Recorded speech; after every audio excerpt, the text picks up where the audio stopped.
رسول اللہ صلی اللہ علیہ وسلم نے ارشاد فرمایا یہ ایسا رحمت اور بخشش اور مغفرت والا مہینہ ہے، فرمایا کہ اس مہینے کی ہر رات اللہ تعالیٰ آسمان دنیا پر نزول فرماتا ہے اور بندوں کو پکار پکار کر اللہ کہتا ہے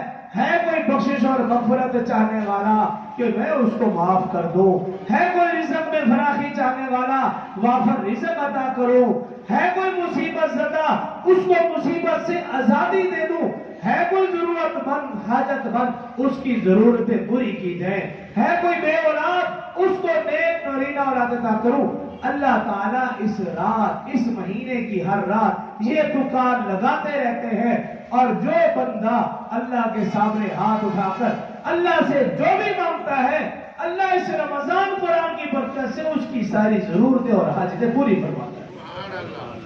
یہ رحمت و برکتوں والا مہینہ ہے۔